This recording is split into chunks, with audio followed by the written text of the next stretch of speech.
একজন প্রশ্ন করেছেন যে তিনি কো এডুকেশনের ছাত্রী। তিনি যেখানে লেখাপড়া করছেন সেখানে কো এডুকেশন, অর্থাৎ পুরুষ এবং নারীরা সেখানে একত্রে পড়াশোনা করেন।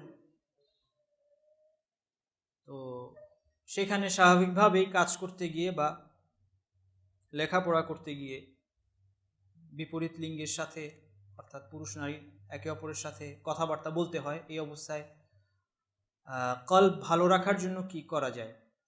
প্রথমত, কলবের পরিশুদ্ধির জন্য কলব পরিশুদ্ধির যে আসবাব আছে, উপায় উপকরণ, সেগুলো গ্রহণ করতে হবে। আপনি যতক্ষণ কো এডুকেশনের মধ্যে থাকছেন এর প্রভাব থেকে সম্পূর্ণ মুক্ত হওয়া আপনার পক্ষে সম্ভব নয়। এটি হচ্ছে বাস্তবতা। অতএব আপনি আপনার এই কো এডুকেশনের লেখাপড়া করাকে সর্বপ্রথম আপনি শরীয়তের আলোকে এটাকে যাচাই করতে হবে যে এই পড়াশোনা করা আমার উচিত হচ্ছে কি না শরীয়তের দৃষ্টিতে। প্রয়োজনে আলেমদের সাথে আপনি পরামর্শ করুন। আমি কোনো কিছু বলতে যাচ্ছি না যে এটা আপনার জন্য জায়েজ বা নাজায়েজ, সেই সিদ্ধান্ত আমি দিচ্ছি না। কিন্তু আপনি প্রথমে আপনাকে দেখতে হবে আপনার এই কাজটি বৈধ কিনা। যদি এটি বৈধ না হয় তাহলে আপনি এই জায়গায় থেকে আপনার কলবকে পরিচ্ছন্ন রাখা আপনার জন্য সম্ভব নয়। সুতরাং সর্বপ্রথম আপনাকে দেখতে হবে আপনি যে কাজের মধ্যে বা লেখাপড়ার মধ্যে আছেন সেটা আপনার জন্য কতটুকু শরীয়ত অনুমোদন করে। এরপর যদি এটা শরীয়তে অনুমোদিত হয় আমি ধরে নেই, তাহলে কলবকে পরিচ্ছন্ন রাখার অন্যান্য উপায়গুলো সেগুলো নিয়ে সামনে বিস্তারিত আলোচনা আসবে ইনশাল্লাহ। আপনি নিয়মিত আমাদের প্রোগ্রামগুলো অ্যাটেন্ড করতে পারেন এটা জানার জন্য। আজকে আর বিস্তারিত এই নিয়ে আলোচনা করছি না।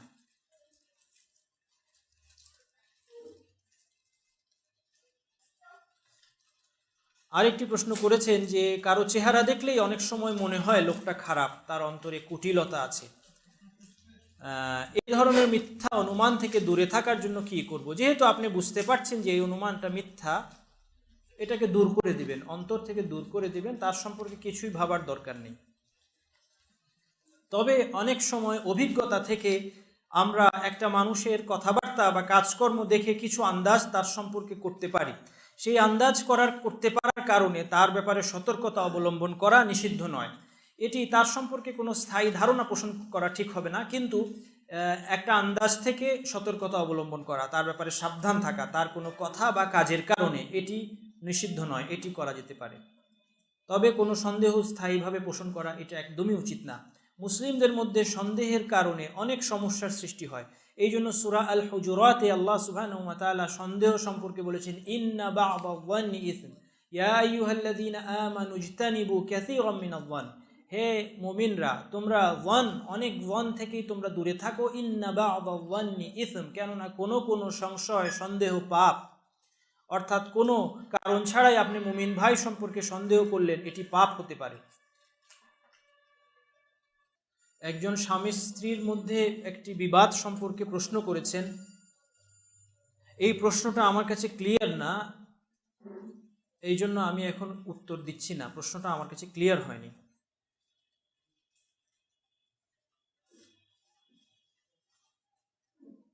একজন প্রশ্ন করেছেন, গরম লাগার কারণে আমি যদি অজুর সময় পায়ের মোজাতে মাসেহ করে সেটা খুলে ফেলি, তাহলে কি আমার অজু ভ্যালিড থাকবে? মোজা খুলে নামাজ পড়া যাবে? হ্যাঁ, যদি মোজার উপর মাসেহ করে আপনি মোজা খুলে ফেলেন তাহলে অজু থাকবে, আপনি নামাজ পড়তে পারবেন। কিন্তু এর পরের বার অজু ভেঙে গেলে আপনাকে অজু করতে হবে, কিন্তু মোজা খোলা মাত্র অজু ভাঙবে না। বিশ্ব ইজতিমা কি বিদআত? কেন? ইজতিমা মানে একত্রিত হওয়া। দ্বীনের জ্ঞান অর্জনের জন্য এই যে আমরা এখানে একত্রিত হয়েছি, এটিও এক ধরনের ইজতিমা। তেমনি গোটা বিশ্বের মানুষ যদি কোনো দেশে কোরআন এবং সুন্নাহর আলোকে দ্বীনের সহি জ্ঞান অর্জন করা এবং আলোচনা করার জন্য একত্রিত হয়, তাহলে সেটা বিদআত হবে না। সুতরাং ইজতিমা বা সম্মিলিত হওয়াটাই বিদআত নয়, বরং আমাদেরকে দেখতে হবে যে বিশ্ব ইজতিমা নামক যে অনুষ্ঠান, সেখানে যা আলোচিত হচ্ছে সেটা কোরআন এবং সুন্নাহর সাথে সামঞ্জস্যপূর্ণ না সাংঘর্ষিক। যদি সেটা সামঞ্জস্যপূর্ণ হয় তাহলে এই প্রচেষ্টার সাথে আমাদের যুক্ত হওয়া উচিত। যদি সেখানে যে আলোচনা হচ্ছে সেটা কোরআন এবং সুন্নাহর শিক্ষার সাথে সামঞ্জস্যপূর্ণ না হয়, অথবা সেখানে ভালোর চেয়ে মন্দটাই বেশি থাকে কোনো কারণে, তাহলে সেটাকে বর্জন করতে হবে। আমার জানা মতে এক স্বামী স্ত্রী 12 বছর আলাদা আছে, কেউ আর বিয়ে করেননি, এখন আবার তারা একসাথে সংসার করতে চায়, এ বিষয়ে ইসলামের নির্দেশনা কি আছে?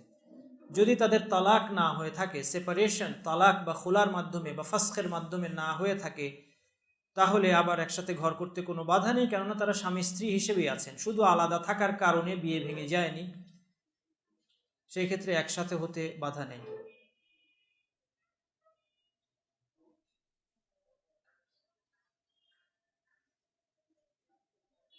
কোনো লোক বলে থাকেন যে অন্তরে যে কালিমা পড়ে, সে মানে পাপের যে কালো দাগ পড়ে, সে দাগ দূর করার জন্য আল্লাহ আল্লাহ অথবা লা ইলাহা ইল্লাল্লাহ মুহাম্মাদুর রাসূলুল্লাহ ইত্যাদি জিকির করা আবশ্যক। প্রথমত আল্লাহ আল্লাহ জিকির হচ্ছে জিক্রের কোনো ভ্যালিড ফর্ম নয়, শুধু আল্লাহর নাম উচ্চারণের মাধ্যমে জিকির হয় না। জিক্র যদি করতে হয় তাহলে অর্থপূর্ণ কোনো বাক্য বলতে হবে, সুবহানাল্লাহ অথবা আলহামদুলিল্লাহ অথবা আল্লাহু আকবার অথবা লা ইলাহা ইল্লাল্লাহ, এই ধরনের কোনো অর্থপূর্ণ বাক্য বলতে হবে। শুধু আল্লাহর নাম উচ্চারণ করার মাধ্যমে আল্লাহ আল্লাহ অথবা ইয়া রহমান ইয়া রহমান ইয়া রহমান অথবা ইয়া রাহিম এভাবে জিকির করার যে প্রথা চালু আছে সেটা বিদআ, এটা বৈধ নয়। এরকম কোনো প্রথা কোরআন এবং সুন্নায় নেই। অর্থপূর্ণ বাক্য যেগুলো হাদিস কোরআন থেকে পাওয়া যায় সেগুলো পড়তে হবে। আর লা ইলাহা ইল্লাল্লাহু মুহাম্মাদুর রাসূলুল্লাহ এরকম কোনো জিকিরও নেই, বরং জিকির করবেন শুধু লা ইলাহা ইল্লাল্লাহ। আর মুহাম্মদ রাসূলুল্লাহ এটা সাক্ষ্য দিবেন, এটা হচ্ছে মুসলিম হওয়ার জন্য একজন ব্যক্তি সাক্ষ্য দেয়, অথবা অন্যান্য বিভিন্ন সময় আছে অজুর পরে ইত্যাদি সাক্ষ্য দেয়া, আশহাদু আল্লা ইলাহা ইল্লাল্লাহু ওয়া আশহাদু আন্না মুহাম্মাদান আবদুহু ওয়া রাসূলুহু, এটা কোনো জিকির নয়। তো যাই হোক, অন্তরের কলবের যে প্রলেপ যে কালিমা পড়ে সেটা থেকে মুক্ত হওয়ার জন্য গুনাহের কাজ ছাড়তে হবে, সেই সাথে কোরআন তেলাওয়াত, জিকির, দোয়া এগুলো অবশ্যই উপকারী। তবে এমনিভাবে নির্দিষ্ট জিকির যেভাবে বলা হয়েছে, যে তথ্যটা প্রশ্নের মধ্যে এসেছে, এটা সত্য নয়।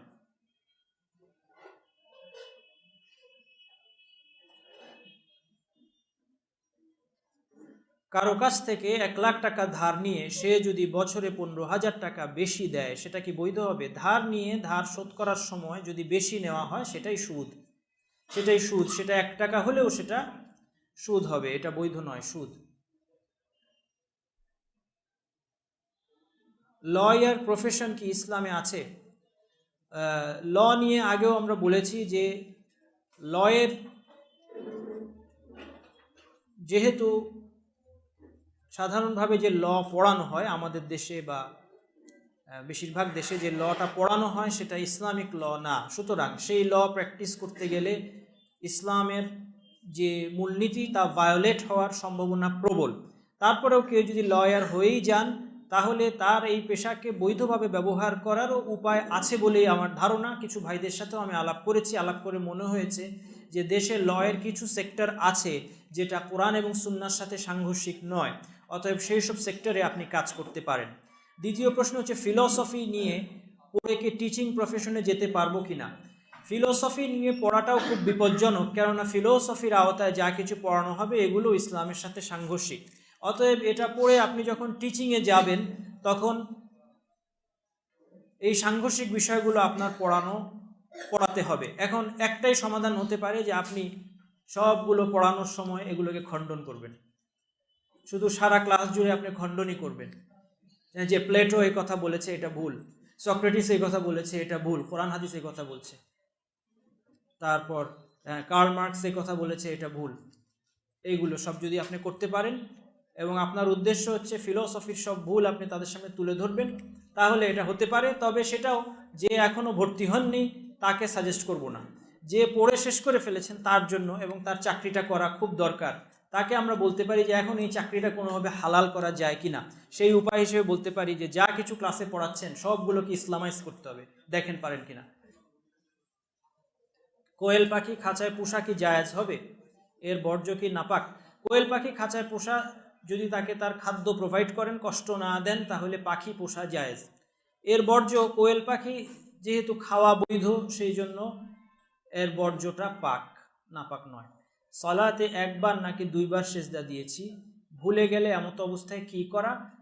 যদি কনফিউশন থাকে, একবার না দুইবার বুঝতেই পারছেন না, দুই দিকেই সমান সমান মনে হচ্ছে, তাহলে একবার দিয়েছেন ধরে আরেকটা সেজদা দিয়ে নেবেন এবং তারপর সাহু সেজদা দিবেন।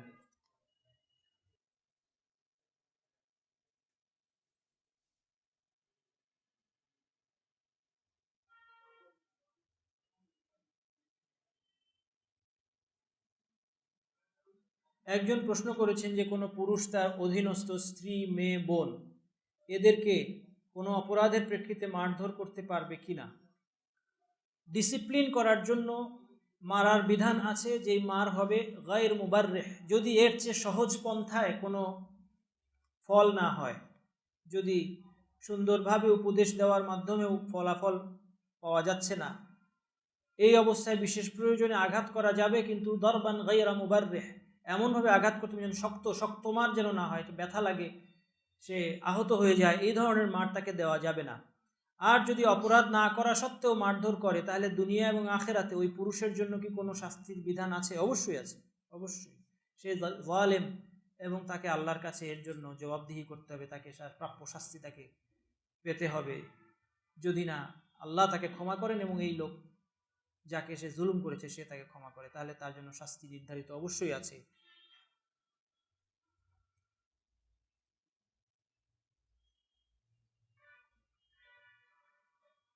একজন মুসলিমকে পাপ সম্পর্কে সতর্ক করার পরেও সে কন্টিনিউ করতে থাকে, অনেক সময় ওই কাজের কারণে তার ক্ষতি হোক এমন বদদোয়া মনে হতে থাকে, এজন্য কি নিজের কোনো ক্ষতির সম্ভাবনা আছে? এমন বদদোয়ার জন্য ফেরেশতার জন্য অনুরোধ। হ্যাঁ, যাই হোক, একজন ব্যক্তি সে পাপ করছে, আপনি তাকে বদদোয়া দিবেন কেন? সে পাপ করে তো তার নিজের ক্ষতি করছে। বদদোয়া আসতে পারে জালেমের প্রতি, যদি সে আপনার প্রতি অন্যায় করে, তারপরেও বদদোয়াটা না করা ভালো, তার চেয়ে আপনি তার জন্য হেদায়েতের দোয়া করেন, এটাই সর্বোত্তম। কিন্তু ক্ষেত্র বিশেষে, অর্থাৎ সে কেউ যদি মাজলুম হয়, সে জালেমের বিরুদ্ধে কিন্তু দোয়া করতে পারে আল্লাহর কাছে, এই অধিকার তার আছে। তবে তার জন্য হেদায়েতের দোয়া করুন, যেন আল্লাহ তাকে হেদায়েত দেন, সে বুঝতে পারে, বিশেষত সে যদি নিকটাত্মীয় হয়। একটি ইয়াসিন সূরা সম্পর্কে একটি কথা আছে, ইয়াসিন সূরা একবার পড়লে একবার কোরআন পড়ার সওয়াব পাওয়া যায়। এটা বিস্তারিত বলবেন, আমার এরকম কোনো বর্ণনা জানা নেই। টিভির বিভিন্ন নাটক দেখা কি ঠিক? এটা অন্যায় হলে কি ধরনের অন্যায় হবে? টিভির নাটক দেখা ঠিক না। এই টিভিতে যে নাটকগুলো দেখানো হচ্ছে, এই নাটকগুলো আজকে আমাদের দেশি চ্যানেল এবং বিদেশি চ্যানেলে যে নাটকগুলো দেখা হচ্ছে, এইগুলোর মাধ্যমে অনেক সামাজিক সমস্যার উদ্ভব হচ্ছে। এরপর এর মধ্যে রয়েছে মিউজিক এবং ফিতনার অন্যান্য বিষয়, অতএব এর অকল্যাণটা অনেক বেশি, এটা দেখা জায়েজ হবে না। অন্যায়টা কত বড় এটা আল্লাহ তাআলাই জানেন, এটা আল্লাহর সাথে হিসাব, এটা তো আমি বলতে পারি না। একজন আর্থিকভাবে সচ্ছল মহিলা মাহরাম ছাড়া কোনো মহিলা কাফেলার সাথে হজ্জে যেতে পারবে? না, বৈধ হবে না। তার জন্য যদি মাহরাম সে না পায়, সে যতই সম্পদশালী হোক, হজ তার উপর ফরজ হয়নি, ধরতে হবে, যেহেতু সে মাহরাম পাচ্ছে না, সাথে যাওয়ার লোক পাচ্ছে না। মহিলাদের রঙিন বোরকা কিংবা বোরকার উপর রঙিন শাল, চাদর, স্কার্ফ ব্যবহার করার হুকুম কি? শুধুমাত্র রঙিন হওয়ার কারণে সেটা নিষিদ্ধ হবে না, কিন্তু যদি দৃষ্টি আকর্ষণকারী হয়, সৌন্দর্যের পোশাক হয়, তাহলে সেটা নিষিদ্ধ হবে। তওবার দ্বারা কি ব্যভিচারের গুনাহ মাফ হয়? তওবার দ্বারা সকল গুনাহই মাফ হয়। তওবা যদি সিনসিয়ার হয়, তাহলে শিরক এবং কুফরও মাফ হয়, আর ব্যভিচার তো শিরক এবং কুফরের চেয়ে ছোট তুলনামূলকভাবে, অতএব তওবার দ্বারা ব্যভিচারের গুনাহ মাফ হবে ইনশাআল্লাহ। কলবের শুদ্ধতার জন্য আল্লাহর প্রতি সমর্পিত হওয়া জরুরি, তাহলে অবিশ্বাসী ব্যক্তির কলবে কল্যাণ কিভাবে থাকতে পারে? অবিশ্বাসী ব্যক্তি কলবে কল্যাণ থাকতে পারে, কিন্তু সেই কল্যাণ পূর্ণতা লাভ করবে না যতক্ষণ না সে আল্লাহর কাছে আত্মসমর্পণ করবে এবং আল্লাহর দ্বীনের মধ্যে আসবে। অবিশ্বাসের কলবে যদি কল্যাণ থাকে, তাহলে শেষ পর্যন্ত সে ঈমান আনবে, এটি হচ্ছে বাস্তবতা। কলবের উপর মিউজিকের এফেক্ট কি?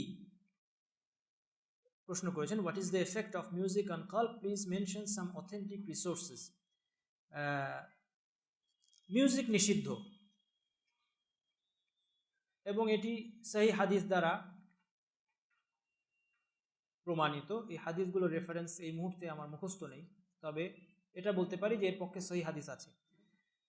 মিউজিকের এফেক্ট কালবের উপর কি কি হতে পারে সেটা আমার পক্ষে বলা সম্ভব নয়, তবে এটা আন্দাজ করা যায় যে কালবের উপর মিউজিকের অনেক নেগেটিভ এফেক্ট আছে। মিউজিক মানুষের ইমোশনকে যেভাবে নাড়া দেয়, সেই নাড়া দেওয়ার কারণে একজন মানুষ বিভিন্ন ধরনের পাপে জড়িয়ে পড়তে পারে, বিভিন্ন ধরনের অবস্থা তার অন্তরে সৃষ্টি করতে পারে। সব কিছু আমাদের জানাও নেই, এই জন্য মিউজিক আমাদের অ্যাভয়েড করতে হবে। আমার অন্তরে অনেকদিন ধরে ওয়াসওয়াসা আসছে, যার কারণে ইমানের পথে থাকা কষ্টকর হচ্ছে। মাঝে মধ্যে যখন পরিত্রাণ পাই তখন আল্লাহর কাজ করে আনন্দ পাই, পরবর্তীতে আবার ওয়াসওয়াসা আসলে আমার অনেক কষ্ট হয়। কেন আমার এরকম হয়? আমি যখন থেকে ভালোভাবে চলার চেষ্টা করেছি তখনই হঠাৎ করে এরকম সৃষ্টি হচ্ছে। এটা আল্লাহ পাকের পক্ষ থেকে পরীক্ষা এবং শয়তানের একটি কৌশল ওয়াসওয়াসা। এই ওয়াসওয়াসাকে দূর করার জন্য চেষ্টা করবেন, ওয়াসওয়াসাকে প্রশ্রয় দিবেন না। যে বিষয়ে ওয়াসওয়াসা সেই বিষয়ে চিন্তা কন্টিনিউ করবেন না, বরং বিপরীত কাজ করবেন। যেমন অজু করেছেন কিনা, ওয়াসওয়াসা হলে ধরে নেবেন যে অজু আছে, এমনিভাবে ওয়াসওয়াসাকে দূর করবেন। আউযু বিল্লাহি মিনাশ শাইতানি আমানতু বিল্লাহি ওয়া রুসুলিহি, এই দোয়া করবেন। এবং কুল, সূরা ফালাক, সূরা নাস, এগুলো দিন রাতের আযকারগুলো পড়বেন। আল্লাহর কাছে বেশি বেশি দোয়া করেন, ইনশাআল্লাহ ওয়াসওয়াসার সমস্যা দূর হবে। আল্লাহ তাআলা আপনাকে পরীক্ষা করছেন, আপনি আল্লাহর উপর তাওয়াক্কুল রাখবেন এবং ধৈর্য রেখে যে আমলগুলো, সহি আমলগুলো করছেন সেগুলো করে যান, ইনশাআল্লাহ এই থেকে আল্লাহ আপনাকে বের করবেন।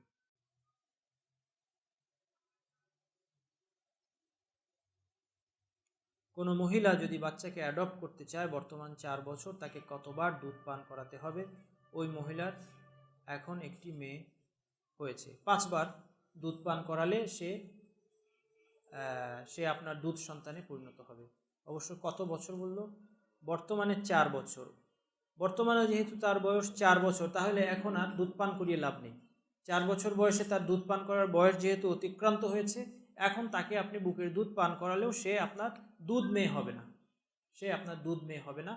সুতরাং তাকে পালন করতে পারেন আপনি, তার যদি কোনো পরিচয় না থাকে, মা বাবা নাই সেরকম, তাকে পালন করলে সেটা ভালো, সওয়াব পাবেন ইনশাআল্লাহ। কিন্তু মনে রাখতে হবে যে এখন আর সে আপনার দুধ মেয়ে হবে না, ফলে আপনার ছেলেরা তার মাহরাম হবে, আপনার স্বামী তার মাহরাম হবে ইত্যাদি, এগুলো খেয়াল রাখতে হবে।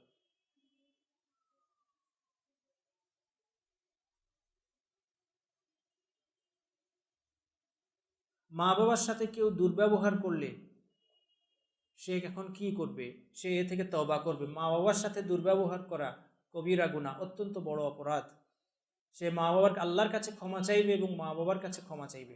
আল্লাহর কাছে ক্ষমা চাইতে হবে এবং মা বাবার কাছে ক্ষমা চাইতে হবে। ঝগড়া আর মারামারি করা যাবে? ইন্না লিল্লাহি ওয়া ইন্না ইলাইহি রাজিউন। ঝগড়া এবং মারামারি কীভাবে করা যাবে? মা বাবার সাথে, যেখানে উফ শব্দটি পর্যন্ত বলতে নিষেধ করা হয়েছে। ওয়ালা তাকুল লাহুমা উফফি ওয়ালা তানহারহুমা ওয়া কুল লাহুমা কাওলান কারীমা ওয়াখফিদ লাহুমা জানাহাদ দুল্লি মিনার রাহমাতি ওয়া কুর রাব্বিরহামহুমা কামা রাব্বায়ানি সগীরা। মা বাবার প্রতি সর্বোত্তম আচরণ আপনাকে করতে হবে। গলাও উঁচু করবেন না মা বাবার সামনে, কোনো বিষয়ে কষ্ট দেবেন না। তারা যে সমস্ত বৈধ আদেশ দেয়, সমস্ত বৈধ এবং ন্যায়সঙ্গত আদেশ পালন করবেন, তাদের সকল প্রয়োজন পূরণ করবেন। ঝগড়া মারামারি তো দূরে থাক, উফ শব্দটি পর্যন্ত, মানে বিরক্তির সামান্যতম প্রকাশ তাদের সামনে দেখাবেন না। এখনই এ থেকে তওবা করুন এবং তাদের কাছে ক্ষমা চান। কেউ যদি ইসলাম না মানে and if he is relative, তার সাথে রিলেশন কাট অফ করা যাবে কি না? যদি রিলেশন কাট অফ করার মাধ্যমে তাকে ইসলামের মধ্যে ফিরিয়ে আনার আশা থাকে, তাহলে কাট অফ করতে পারেন। কিন্তু যদি এমন হয় যে রিলেশন কাট অফ করলে সে আরও দূরে সরে যাবে, সেক্ষেত্রে তার সাথে কিছুটা রিলেশন রেখে তাকে দাওয়াত দেওয়াটা বেটার। জুমার নামাজের পূর্বে পরে 4 রাকাত করে যে কাবলা এবং বাদাল জুম্মা পড়া হয়, সেটা কতটুকু জরুরি? কাবলাল জুমুয়া বলে কিছু নেই। জুমুয়ার পূর্বে পড়ার মতো কোনো শরীয়তসম্মত সুন্নাহ কোনো নামাজ নেই। জুমুয়ার পরে 2 রাকাত এবং 4 রাকাতের বিবরণ আছে, সেটা সুন্নাহ।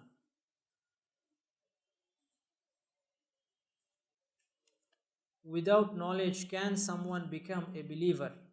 জ্ঞান ছাড়া বিশ্বাসী হওয়া যাবে কিনা? না, অবশ্যই বিশ্বাসী হতে হলে জ্ঞান থাকতে হবে। আল্লাহকে যদি নাই চিনলেন, ইবাদত একমাত্র আল্লাহর হক, এ কথা যদি নাই জানলেন, তাহলে ঈমান কিভাবে হবে? জ্ঞান ছাড়া ঈমান হয় না। By knowledge I mean the logical understanding of who our lord is. না, লজিক্যাল আন্ডারস্ট্যান্ডিং জরুরি নয়। লজিক্যাল আন্ডারস্ট্যান্ডিং হচ্ছে যুক্তি দিয়ে বোঝা, অর্থাৎ আল্লাহ যে আছেন, স্রষ্টা যে আছেন, এগুলো প্রমাণ দিতে পারা, যুক্তি দিতে পারা, এই যুক্তি দিতে পারা জরুরি নয়। কারণ মানুষ তার সহজাত প্রবৃত্তি থেকে স্বতঃস্ফূর্তভাবে জানে যে তার একজন স্রষ্টা আছে, ব্যাস এতটুকুই যথেষ্ট। এই জন্য নবী রাসূলগণ আল্লাহর সৃষ্টির অস্তিত্ব প্রমাণ করার পিছনে তাদের সমস্ত জীবন ব্যয় করেননি।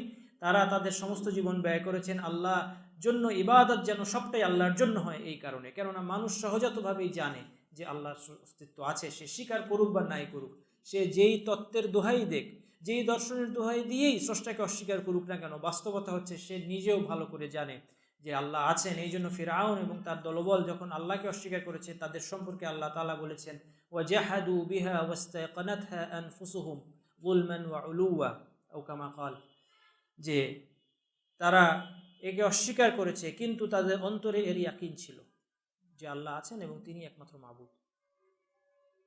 ব্লাইন্ড ফেথ নিয়ে কিছু বলতে বলছেন। হ্যাঁ, ব্লাইন্ড ফেথ যদি এমন হয় যে কোনো ব্যক্তির ক্ষেত্রে ব্লাইন্ড ফেথটা থাকতে পারে, অর্থাৎ অন্ধভাবে আমি অনুসরণ করতে পারি একমাত্র আল্লাহর রাসূলকে, অন্ধভাবে যার কথা আমাদেরকে মেনে নিতে হবে তিনি হচ্ছে আল্লাহ এবং আল্লাহর রাসূল। কোরআন এবং হাদিসে যা সহিভাবে সাব্যস্ত তাকে অন্ধভাবে মানতে হবে, অনুসরণ করতে হবে। এছাড়া আর কারো প্রতি ব্লাইন্ড ফেথ থাকা ঠিক না। ইসলামে কি কোনো মন নিয়ন্ত্রণ পদ্ধতি আছে? মন নিয়ন্ত্রণের পদ্ধতি আল্লাহ তাআলা মানুষের মধ্যেই দিয়ে দিয়েছেন। ফাআলহামাহা ফুজুরাহা ওয়া তাকওয়াহা, মানুষ নিজে তার ভালো এবং মন্দ চিনতে পারে এবং তার মনকে নিয়ন্ত্রণ করতে পারে বলেই কোরআন এবং হাদিসের আয়াতগুলো এসেছে। এর বাইরে মন নিয়ন্ত্রণের কোনো পদ্ধতি যদি জরুরি হতো তাহলে এত গুরুত্বপূর্ণ বিষয় কোরআন এবং হাদিস আমাদেরকে জানিয়ে দিত। যেহেতু সেটা আর আলাদা করে কিছু জানায় নেই, সুতরাং জ্ঞান অর্জনের মাধ্যমে, সালাত আদায়ের মাধ্যমে, আল্লাহর ইবাদতের মাধ্যমে এবং নিজের মনকে নিজে থেকে কন্ট্রোল করার মাধ্যমে মন নিয়ন্ত্রণ করা সম্ভব। বাইরের দেশে মাইন্ড কন্ট্রোল পদ্ধতি যেগুলো আছে এগুলো আসলে বর্জন করা উচিত। যা প্রশ্নের মধ্যে এসেছে এগুলো সব বর্জন করবেন। আমাদের ইসলামের বাইরে আর মন নিয়ন্ত্রণের কোনো কিছু আলাদাভাবে প্রয়োজন নেই। ফরজ নামাজ জামাতের সাথে 2 বার আদায় করলে কি কোনো ক্ষতি আছে? না, দ্বিতীয়বার সেটা নফল হবে আপনার জন্য, দ্বিতীয়টা নফল হবে। এক্ষেত্রে কি একবার আদায়ের সওয়াব হবে? প্রথমটা ফরজ হবে, দ্বিতীয়টা নফল হবে। মানুষের মনের বিভিন্ন অবস্থার কথা আমরা জানি, যেমন অবচেতন মন, দীর্ঘ বাজে পরিবেশ এবং সঙ্গের কারণে অবচেতন মনে বিশেষভাবে গেঁথে যায়। এক্ষেত্রে মুক্তির উপায় কি?